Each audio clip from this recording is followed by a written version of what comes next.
keris pusaka ini tercipta itu dari tangan-tangan leluhur kita, ya. Memang keris ini sengaja diciptakan, ya, sengaja diciptakan oleh para leluhur kita itu untuk ageman. Nah, jelas pusaka ini dulu menurut Empu Supo itu dibuat untuk penangkal pagebluk atau penangkal semacam apa, bencana ya, bencana sakit ya.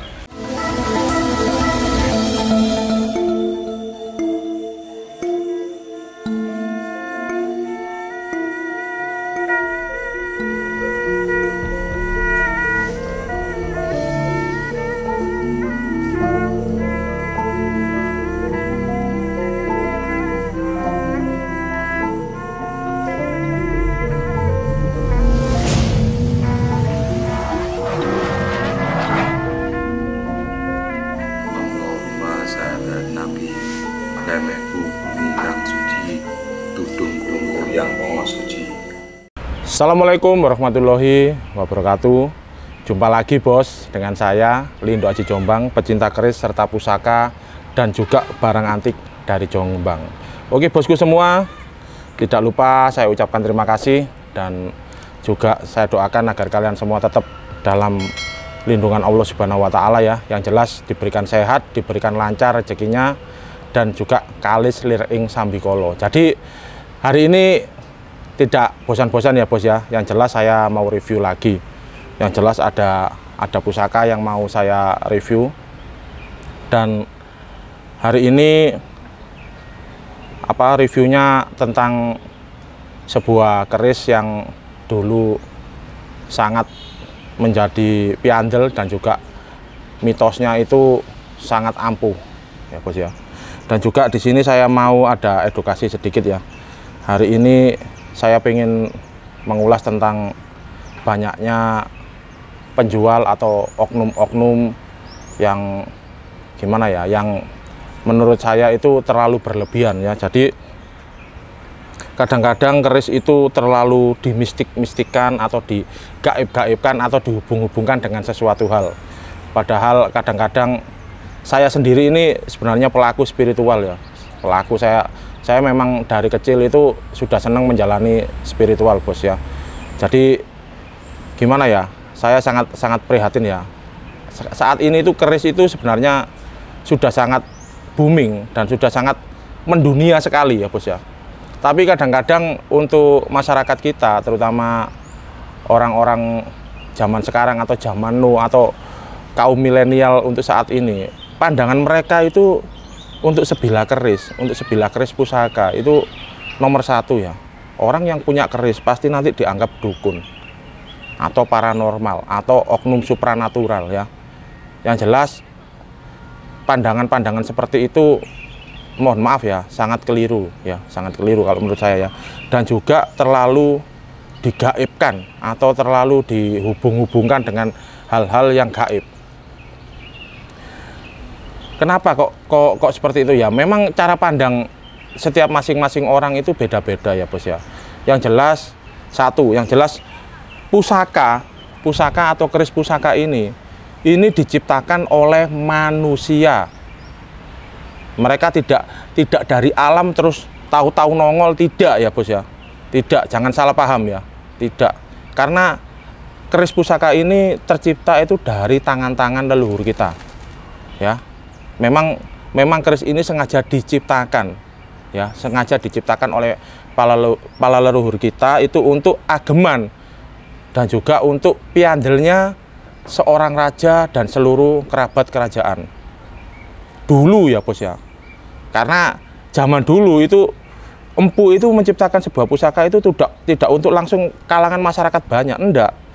Jadi yang diutamakan para empu itu ya untuk raja, untuk anak-anak raja, untuk para senopati, untuk mahapatinya ya, kalangan raja dulu dan sekitarnya bos ya.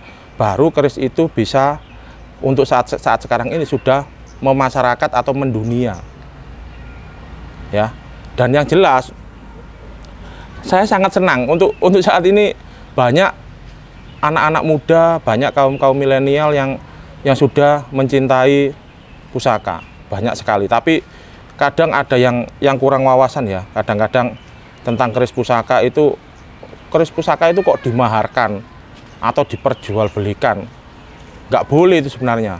Nah, ini banyak ya saya temukan di lingkungan saya sendiri dan juga pengalaman saya ya, nanti kita ulas ya.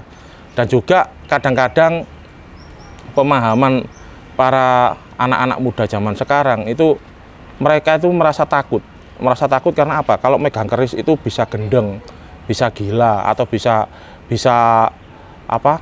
kena bala atau lain sebagainya ya. Yang jelas itu pemahaman yang salah juga.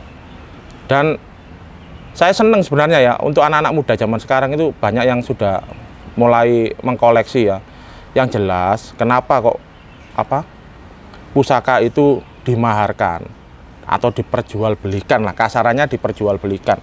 Memang dari dulu itu sudah ada ya, mahar untuk sebuah pusaka itu sudah ada. Dan itu tadi, dari dulu itu seorang empu itu menciptakan atau membuat sebilah keris pusaka itu awalnya untuk para raja dan juga untuk kerabat lingkungan kerajaan ya.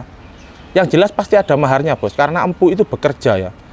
Beliau membuat sebuah keris pusaka ini itu tidak bisa langsung jadi, harus ditempa, harus memakai bahan-bahan yang berkualitas ya, dan semua itu butuh biaya. Cuma untuk hari ini keris ini kalau menurut saya bos, ya, itu sangat murah dibandingkan zaman dahulu ya. Zaman masih ada kerajaan-kerajaan itu mahal. Karena apa? Maharnya zaman dulu dengan zaman sekarang itu sudah beda. Kalau zaman dulu itu maharnya bisa berupa emas, berupa tanah, atau juga berupa hewan ya. Zaman dulu itu keris sangat mahal, sangat dihargai sekali. Tapi kalau untuk saat ini, keris ini sudah tergolong murah. Karena apa? Karena kita langsung bisa mengeluarkan uang 10 juta, 2 juta, 3 juta, sampai ratusan juta. Itu sangat murah bos, dibandingkan dengan yang dulu-dulu ya. Karena apa? Karena dulu itu memang empu itu tidak langsung membuat keris untuk seluruh kalangan, enggak. Dan di sini juga perlu diketahui ya, bahwasanya keris itu tidak langsung sepuh bos ya. Tidak langsung tahu-tahu sepuh, enggak ada. Zaman dahulu keris ya nom, keris ya kamardikan. Semua itu diawali dari baru bos ya. Ini karena apa? Karena zaman sekarang itu banyak orang-orang yang belum paham. Ya jadi mari nanti kita saling support, saling belajar ya. Monggo, yang mau nanti komen-komen silakan. Jangan lupa subscribe dulu ya. Subscribe dulu dan juga nyalakan tombol loncengnya ya bos ya. Nanti kita sharing di kolom komentar. Monggo, silakan. Kalau mau sharing langsung ke nomor pribadi, monggo boleh langsung WA saya. Yang jelas, marilah kita lestarikan budaya dari leluhur kita. Salah satunya adalah keris pusaka ini. Karena apa? Ini sudah diakui bos oleh dunia, bahwasanya satu-satunya yang memegang sebuah budaya dari leluhur keris pusaka ini Indonesia bos. Dan saat ini sudah dikenal sampai di jauh di luar negeri ya. Orang Belanda, orang Cina, orang Jerman, orang Amerika itu sekarang sudah banyak yang suka dengan benda pusaka. Dan apakah Anda tidak merasa sayang kalau akhirnya benda pusaka ini dimiliki oleh bangsa asing bos? Ayo kita uri-uri bareng, tapi dengan cara dan akal yang sehat ya. Jadi gini, keris itu diciptakan oleh empu itu juga melalui proses ya bos ya. Dan juga ada tangguh, ada bab dapur, ada bab tentang pamor. Dan itu semua adalah simbol bos. Sebenarnya simbol pribadi manusia dan juga alam semesta ya. Contohnya keris ini ya. Mari ya kita buka ya. Jangan lupa, ayo subscribe, like, dan komen ya. Dan juga nyalakan tombol loncengnya ya. Nih. Nah, ini keris berdapur sengkelat. Nah, ini berdapur sengkelat ya bos ya. Kenapa kok dinamakan sengkelat? Karena di sini ada sekar kacang, ada jalin, ada lambe gajah 1 ya. Yang jelas ada sogokan rangkap 2 ya. Dan di sini juga ada seraweyannya ya. Ini original bos ya. Ini kalau menurut saya ini tangguhnya estimasi Mojopahit. Pamornya juga lumayan bagus, pamor Tirto Tumetes. Nah, sengkelat ini looknya 13 ya, looknya 13. Ini dulunya itu mitosnya itu yang punya itu Empu Supo, bos ya. Nah, jelas pusaka ini dulu menurut Empu Supo itu dibuat untuk penangkal pagebluk atau penangkal semacam apa, bencana ya, bencana sakit ya.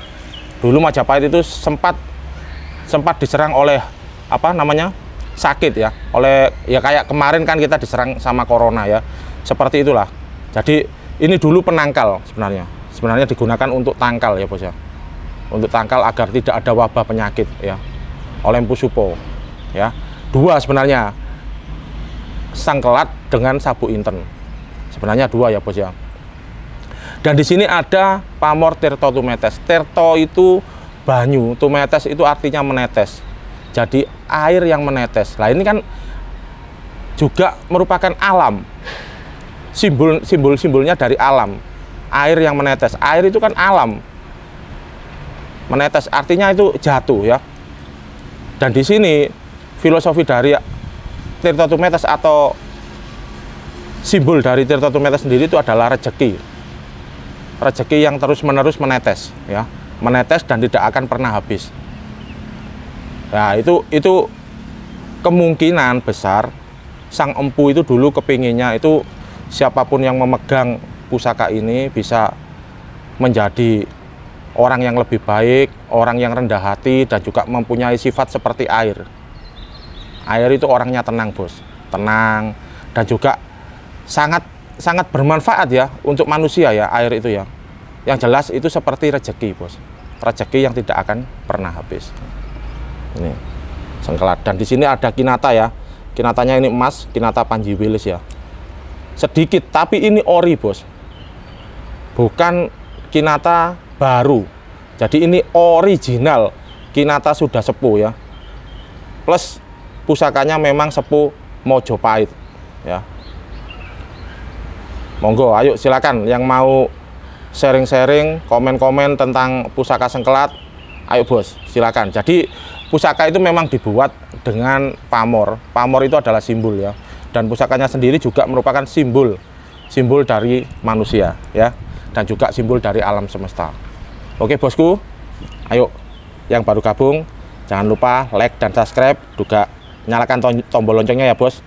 Komentar, bos, tentang keris sengkelat, ayo kita bahas bareng-bareng. Oke, assalamualaikum warahmatullahi wabarakatuh. Rahayu, salam budaya.